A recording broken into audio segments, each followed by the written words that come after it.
Volvía de alta mar por Navidad. Mis padres echaron a mi hija de 16. Cenó sola.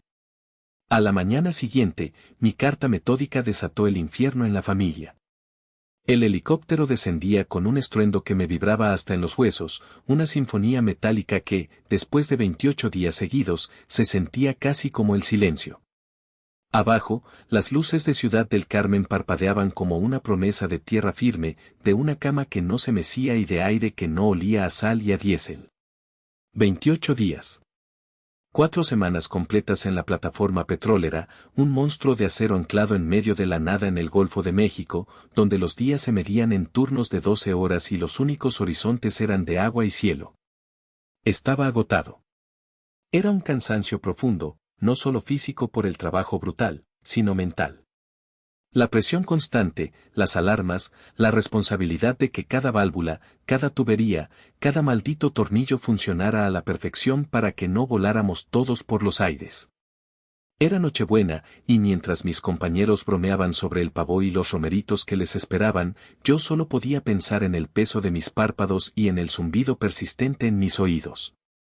Mi trabajo era mi orgullo y mi condena. Me había sacado del barrio polvoriento donde crecí, me había permitido ser el único de mi familia con un título universitario, un ingeniero.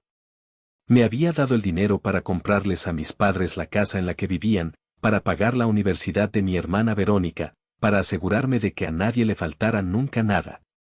Pero el precio era alto. El precio eran los cumpleaños por FaceTime, los aniversarios celebrados con una semana de retraso, las navidades perdidas. Esta vez, sin embargo, lo había logrado.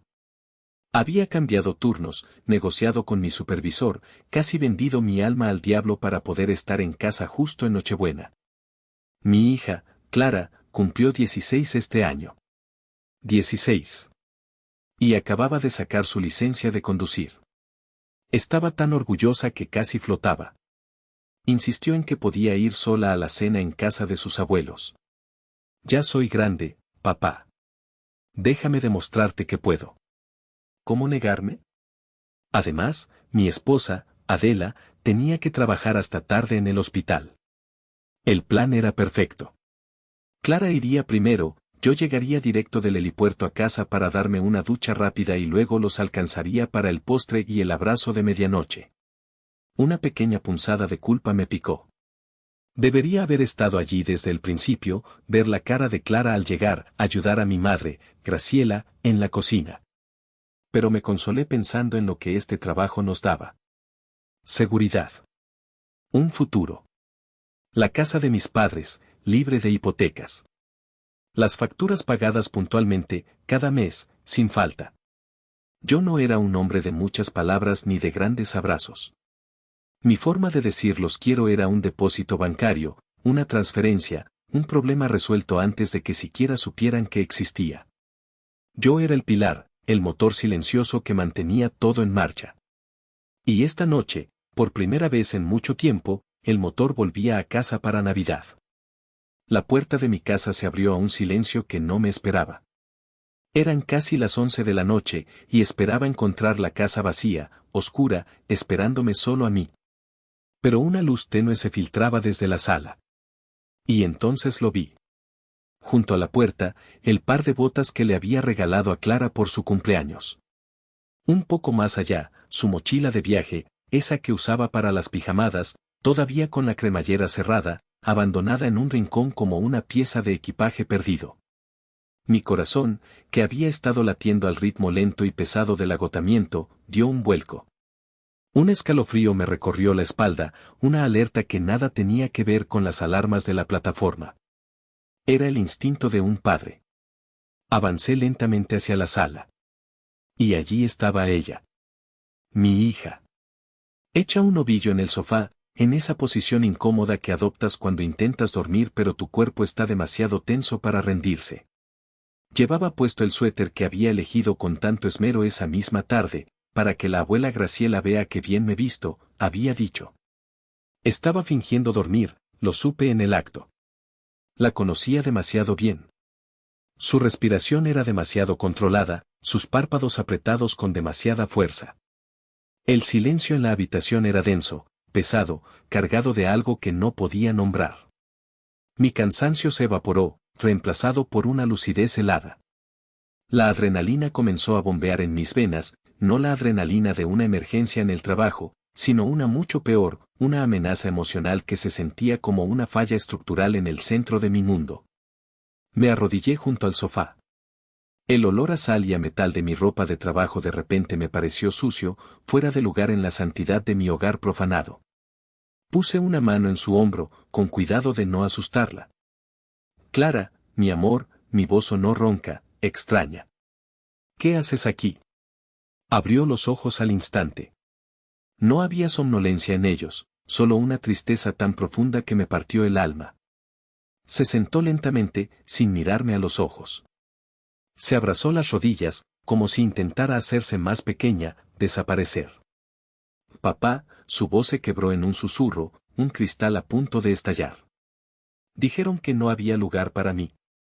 Las palabras flotaron en el aire entre nosotros. 6 palabras. 6 palabras que no tenían ningún sentido lógico. ¿Lugar? En la casa que yo había comprado.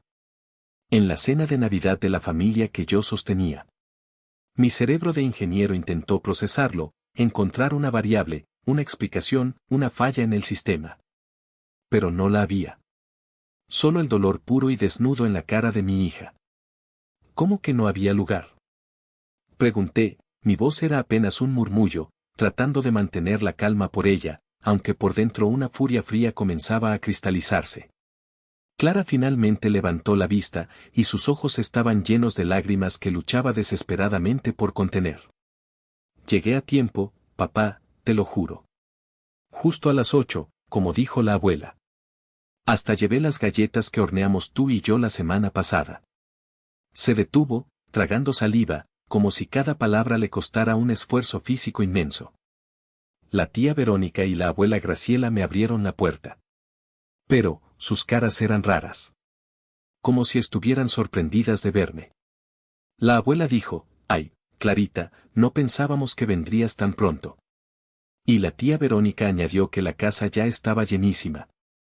Mientras hablaba, supe que estaba reviviendo cada segundo de la humillación. Me quedé en la puerta.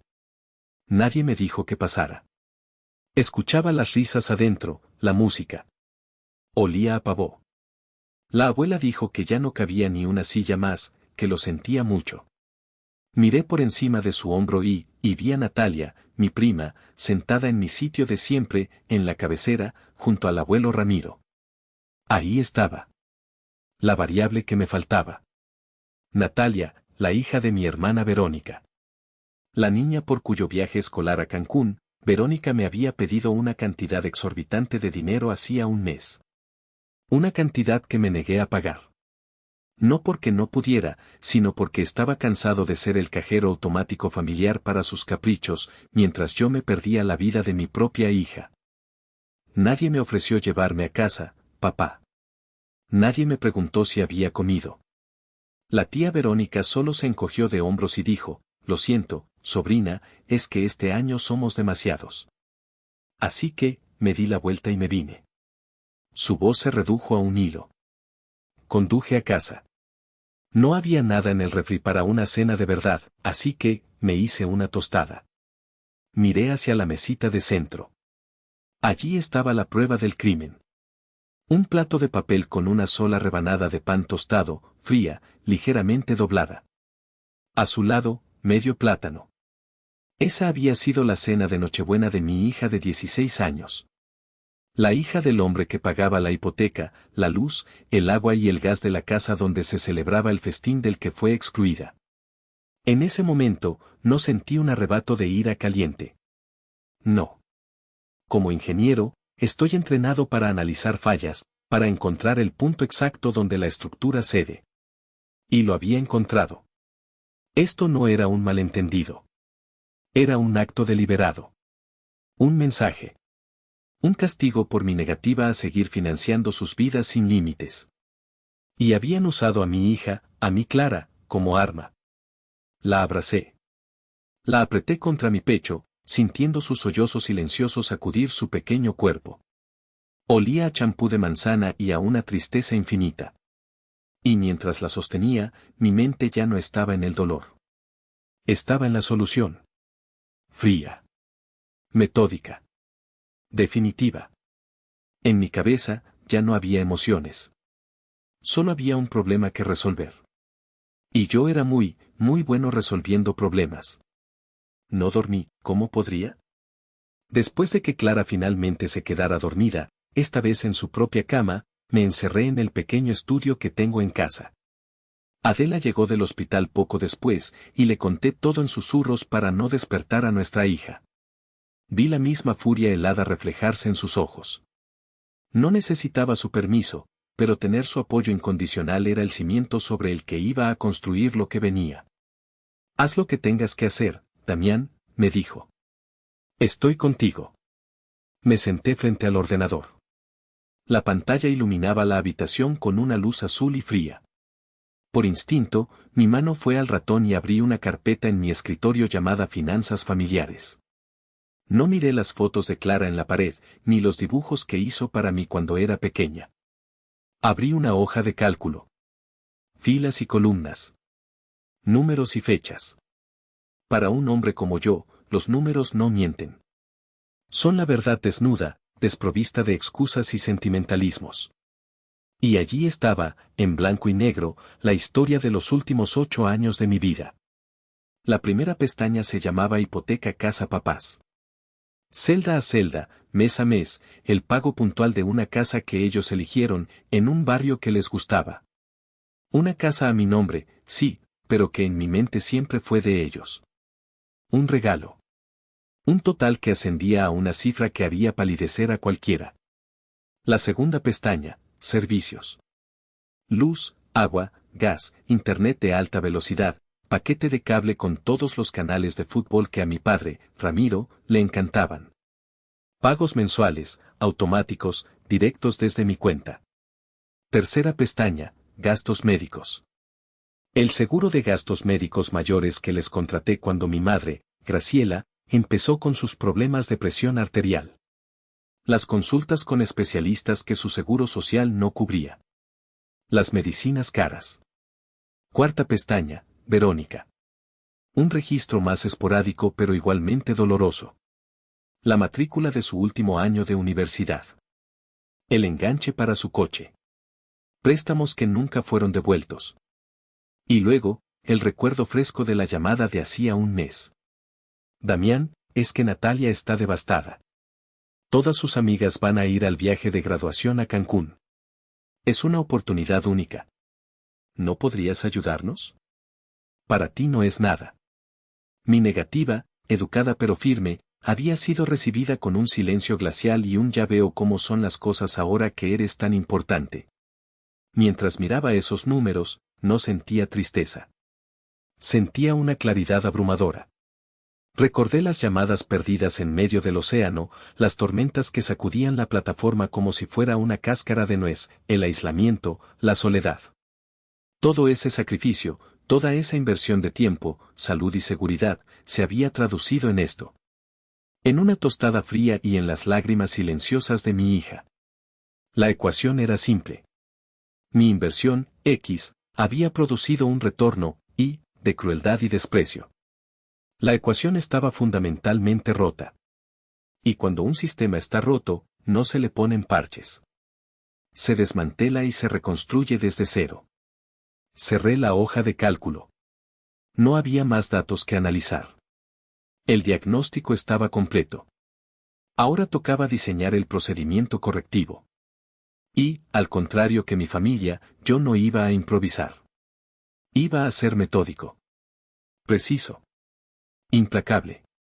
La mañana de Navidad amaneció con un sol brillante que parecía una burla.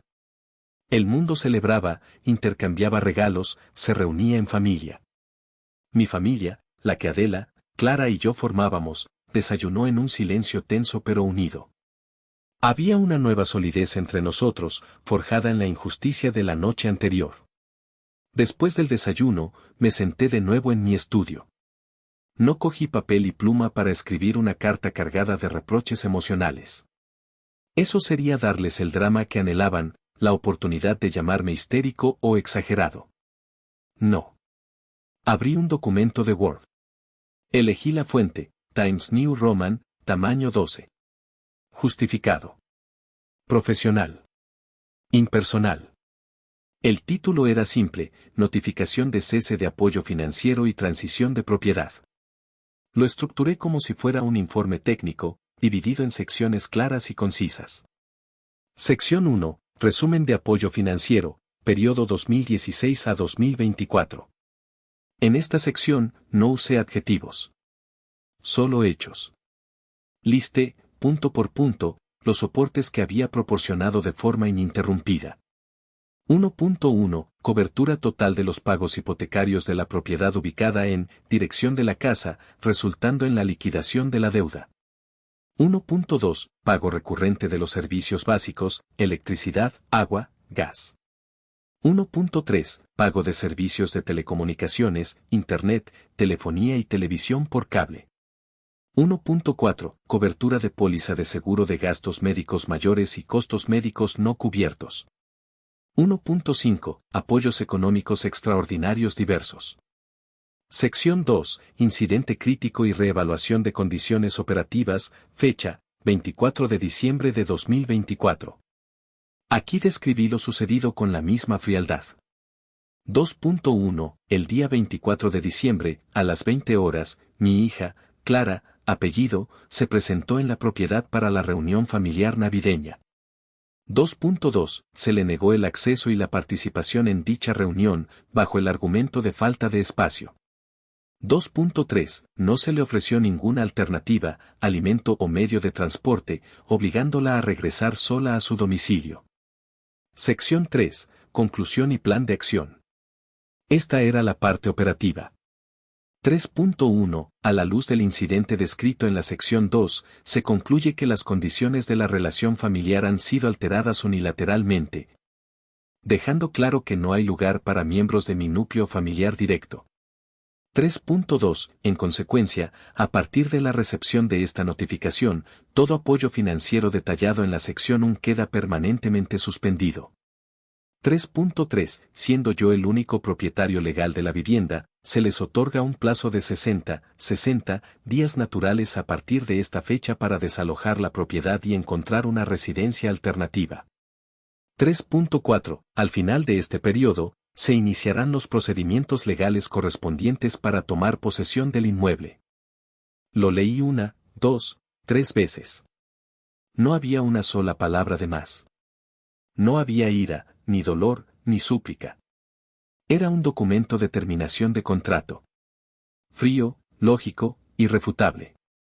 Era la manifestación perfecta de mi furia. La furia de un ingeniero. Imprimí 2 copias.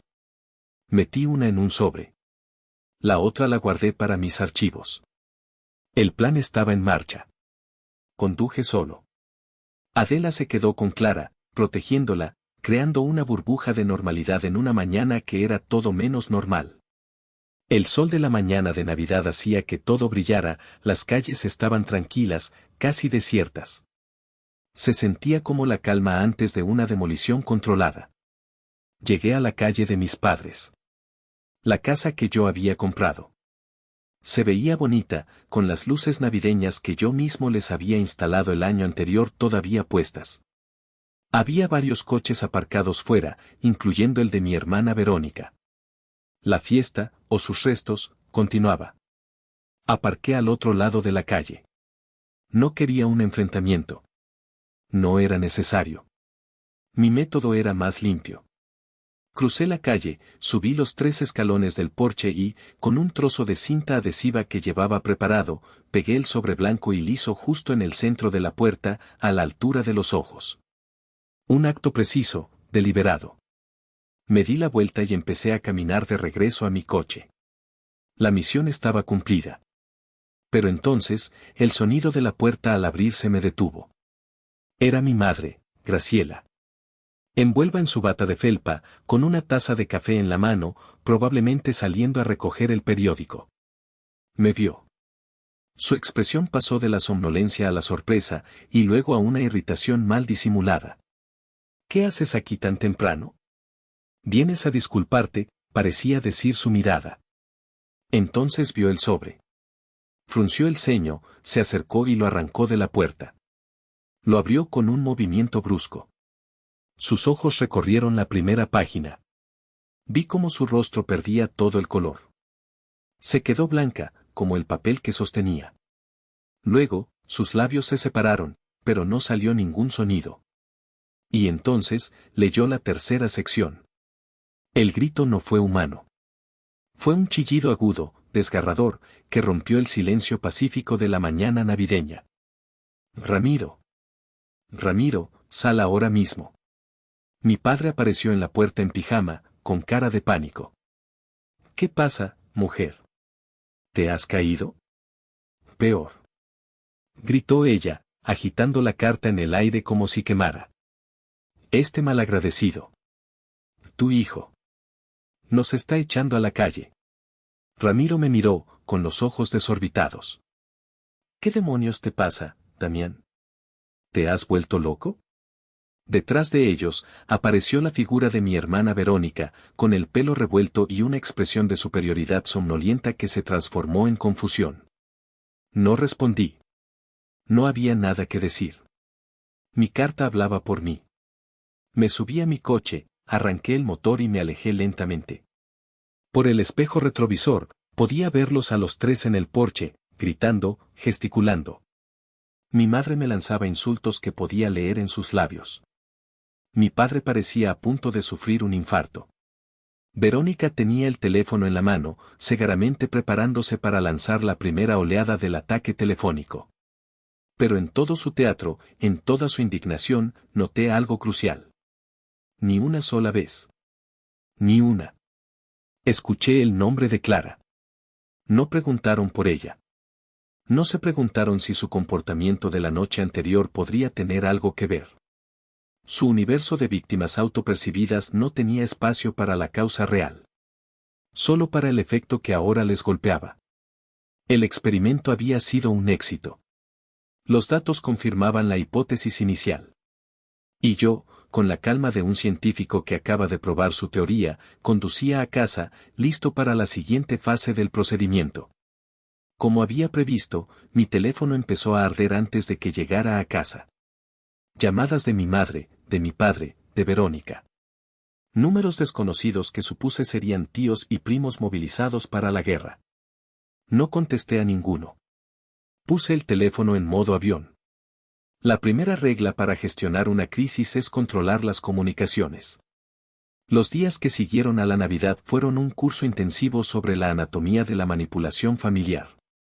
Mensajes de texto que iban desde la furia, has destruido a esta familia, hasta la lástima, tu madre no ha parado de llorar, no tiene consuelo, pasando por la amenaza velada. La gente se va a enterar de la clase de persona que eres. Yo me mantuve en silencio. Mi silencio era mi arma más poderosa. Les negaba el conflicto que necesitaban para alimentarse. El 2 de enero, con el mundo volviendo a la normalidad, ejecuté la siguiente fase. Primero, una llamada a mi abogado. Le expliqué la situación de forma concisa. Quiero iniciar un proceso de desalojo formal para una propiedad a mi nombre. Los ocupantes son mis padres. Tienen un preaviso de 60 días. Quiero que todo sea estrictamente legal. El abogado, un hombre pragmático, no pestañeó. Entendido, Damián. Me encargo. Después, dediqué la tarde a una tarea que, debo admitir, me produjo una sombría satisfacción. Me senté con mi portátil, una taza de café y una lista. Uno por uno, fui cortando los hilos que los mantenían atados a mi cuenta bancaria. Llamada 1, la compañía de televisión por cable. Buenas tardes, quiero cancelar el paquete premium asociado a la dirección de mis padres. La operadora intentó retenerme con ofertas. No, gracias. Solo cancélelo. Llamada 2, la compañía de internet y telefonía. Mismo procedimiento. Sí, estoy seguro. Cancelación inmediata. Llamada 3, la compañía eléctrica. Quiero dar de baja el contrato a mi nombre en esta dirección. Llamada 4, la compañía del agua. Fue un proceso metódico, casi quirúrgico. Con cada llamada, sentía que recuperaba un trozo de mi vida, de mi paz. No era solo por el dinero. Era por el principio. Estaba desmantelando la infraestructura de su dependencia, una estructura que yo mismo había construido por un sentido del deber mal entendido. Les estaba dando exactamente lo que ellos le habían dado a Clara, nada. Un vacío. La responsabilidad de sus propias vidas. Mientras colgaba el último teléfono, me di cuenta de que no sentía culpa. Ni un ápice. Sentía una calma absoluta. Estaba podando las ramas muertas de mi árbol genealógico para que la parte sana, mi verdadera familia, pudiera crecer fuerte y sin parásitos. La tormenta de llamadas y mensajes continuaría, lo sabía. Pero ahora, eran solo ruido de fondo. El sistema que los alimentaba había sido apagado. Una semana después, cuando la primera ronda de facturas canceladas debió de empezar a llegar, la estrategia del enemigo cambió. Pasaron de la agresión directa a la diplomacia armada. Y su embajador fue mi tío Mateo. El hermano de mi padre. Un hombre al que siempre había respetado. Sensato, trabajador, el único de esa generación que parecía tener los pies en la tierra. Apareció en mi puerta un sábado por la tarde, sin avisar, con una expresión de profunda preocupación ensayada en el rostro. Damián, sobrino. ¿Podemos hablar? Dijo, con un tono grave y paternal. Lo invité a pasar. Adela, con una intuición impecable, nos dejó solos en la sala. Le ofrecí un café, que aceptó. Se sentó en el borde del sofá, como si el asiento pudiera estar minado. Dijo, estoy muy preocupado, comenzó. Tu madre está destrozada. Tu padre no habla con nadie. Lo que hiciste, fue muy drástico. Echar a tus propios padres a la calle. Dejé que terminara su discurso. Hablaba de la familia, de la sangre, del perdón, de los malentendidos. Era un monólogo bien intencionado pero completamente ajeno a la realidad de la situación. Cuando hizo una pausa para tomar aire, intervine. No levanté la voz. No discutí. Simplemente le hice una pregunta. Tío, ¿te contaron por qué hice lo que hice? Él vaciló. Bueno, dijeron que hubo una discusión en Navidad, un malentendido con el espacio, que te lo tomaste muy a pecho. Asentí lentamente. Un malentendido. Déjame aclararte el malentendido. Fui a mi estudio y volví con una copia de la hoja de cálculo que había impreso. Se la puse en la mesa de centro. Esto, tío, es un resumen de los últimos 8 años. Es la hipoteca, las facturas, los seguros. Es el coste de la casa de la que ahora dicen que los estoy echando. Sus ojos se abrieron un poco más mientras recorrían las cifras. Y ahora, continué, mi voz todavía tranquila, pero con un filo de acero, déjame contarte el malentendido de Navidad. Mi hija de 16 años condujo hasta su casa, emocionada, con un regalo en la mano. Y mi madre y mi hermana la echaron. Le dijeron que no había sitio para ella. La dejaron volver a casa sola, en la oscuridad, para que cenara una tostada en Nochebuena. Mientras dentro, había casi 30 personas celebrando. Le conté los detalles, sin adornos, sin drama. Solo los hechos. La silla de su prima, la falta de una llamada, el silencio. La cara de mi tío Mateo pasó por varias fases, confusión, incredulidad y, finalmente, una comprensión horrorizada. Se quedó en silencio por un largo rato, mirando la hoja de cálculo como si no pudiera procesar la información. Pero, Damián, dijo finalmente, su voz mucho más débil. Fue un malentendido. Tío, le interrumpí, y esta vez mi voz fue dura. En mi trabajo, en una plataforma petrolera, un malentendido puede costar vidas. Un error de cálculo, una válvula mal cerrada, y cientos de familias se quedan sin un padre, un esposo, un hijo. Así que me tomo los errores muy en serio. Ellos no cometieron un error. Tomaron una decisión. Le dijeron a mi hija, a tu sobrina nieta, que no valía ni el espacio que ocupa una silla. No hay malentendido posible en eso. Se levantó, visiblemente incómodo. Yo no sabía todo esto, Damián. Ellos no me lo contaron así. Exacto, tío. No te lo contaron así. Ese es el problema. Nunca lo hacen. Salió de mi casa sin decir mucho más. La misión diplomática había fracasado. Y yo había ganado un aliado silencioso. Porque la verdad, cuando se presenta con datos y sin histeria, es irrefutable. Si pensaba que la visita de mi tío Mateo los haría reflexionar, me equivoqué. Su reacción fue la de una bestia acorralada, atacar con más fuerza. Y esta vez, la que vino fue la reina de la manada. Mi madre. Apareció en mi puerta 2 días después. Ya no había lágrimas ni lamentos. Sus ojos echaban chispas de una furia gélida.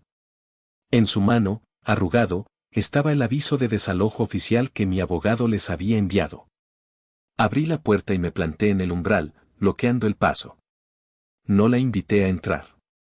¿De verdad crees que puedes hacernos esto? Siseó, su voz temblando de rabia contenida. No respondí. Solo la miré. Después de todo lo que hemos hecho por ti. Te dimos la vida. Dejé que esa frase, el último refugio de los padres manipuladores, flotara en el aire por un segundo. Luego, hablé, mi voz tan tranquila que tuvo que inclinarse para oírme. Y yo os di una casa. Y pagué vuestras facturas. Y me aseguré de que tuvierais el mejor cuidado médico. Y a cambio, le dijisteis a mi hija que no era bienvenida. Que no valía nada. Ella retrocedió como si la hubiera abofeteado. Por un instante, vi una fisura en su armadura. Pero se recompuso de inmediato. No seas tan dramático. Fue una tontería de Navidad, por el amor de Dios. Y ahora estás destruyendo a tu familia por un berrinche. Sostuvo la carta de desalojo frente a mi cara, como si fuera un arma. Estás amenazando a tus propios padres. Y entonces, en un gesto de un dramatismo tan calculado que parecía sacado de una telenovela barata, hizo lo que creía que era su jugada maestra. Con un movimiento teatral, rompió la carta por la mitad. Y luego otra vez. Y otra, hasta que solo fueron confeti en su mano. Dejó caer los pedazos al suelo, a mis pies. Luego sonrió. Una sonrisa torcida, triunfante, llena de un desprecio que me heló la sangre. Ahí tienes, dijo, como si acabara de desactivar una bomba. Arreglado. Ahora, si quieres que te perdonemos, y enfatizó en nosotros te perdonemos a ti, vas a llamar a tu abogado y vas a detener esta estupidez. Y ya que estás, vas a pagar ese viaje para Natalia. Es lo menos que puedes hacer para compensar todo este disgusto. Se quedó allí, mirándome, esperando mi rendición, mi disculpa, mi sumisión. Y ese, para mí, fue el momento de la verdad absoluta. El punto de no retorno. En su mente, ella no había hecho nada malo. En su realidad, yo era el agresor, y ella, la víctima magnánima dispuesta a perdonar a cambio de mi obediencia continua. No entendía, y nunca entendería, que el poder había cambiado de manos. Que su capacidad para manipularme, para hacerme sentir culpable, se había hecho cenizas junto con el papel que acababa de romper. No dije nada. No había nada más que decir. La miré a los ojos, una última vez, sin odio, sin ira, solo con un vacío infinito. Luego, lentamente, con toda la calma del mundo, cerré la puerta en su cara. Escuché un grito de frustración ahogado al otro lado. Pero para mí, ese sonido era el clic final de una cerradura. La puerta a mi pasado, a mi antigua vida de deber y culpa, se había cerrado para siempre. Los 60 días pasaron con la lentitud de una fuga de petróleo, lenta pero imparable. Mi familia intentó de todo. Llamaron a parientes lejanos para que me sermonearan, publicaron indirectas lastimeras en Facebook sobre hijos ingratos, incluso intentaron involucrar al sacerdote de su parroquia. Yo me mantuve firme, un rompeolas contra su marea de manipulación. El día del desalojo, no fui. No necesitaba presenciar su humillación. El proceso fue gestionado por los agentes judiciales, como con cualquier otro ocupante ilegal. Más tarde supe por mi tío Mateo que no fue bonito. que mi madre lloró e insultó a los oficiales, que mi padre se sentó en la acera con la cabeza entre las manos, y que se llevaron sus cosas en cajas de cartón, como refugiados de una guerra que ellos mismos habían iniciado.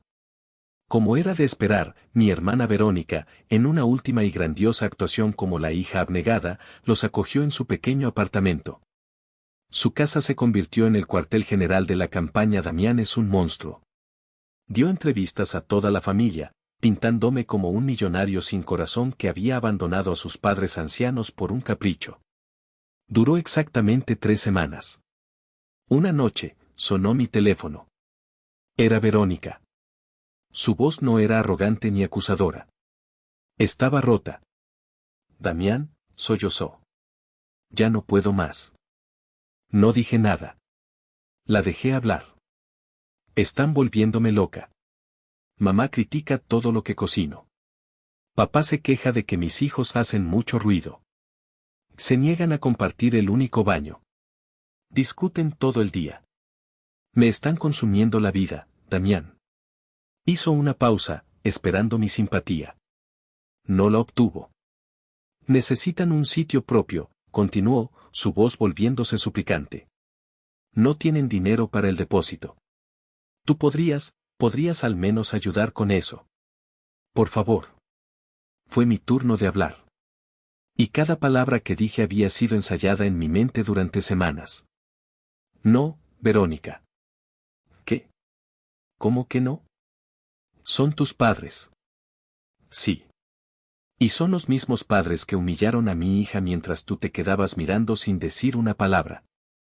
Te convertiste en su cómplice en ese momento. Elegiste un bando. Ahora vive con las consecuencias de tu elección. Pero no es justo. No, respondí, mi voz era hielo puro. No es justo que una niña de 16 años tenga que cenar una tostada en Nochebuena porque su familia decidió castigar a su padre. Eso no es justo. Todo lo que está pasando ahora, Verónica, es la consecuencia lógica y directa de ese acto. Es causa y efecto. Algo que un ingeniero entiende muy bien. Colgué. Una semana después, ella también los echó.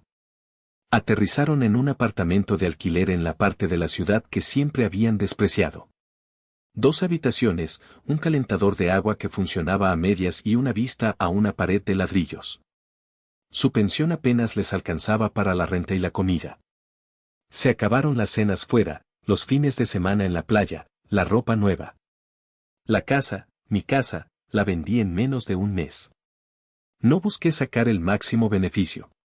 Solo quería cerrar el capítulo. El mercado estaba bien, y una familia joven la compró, emocionada por empezar su vida allí.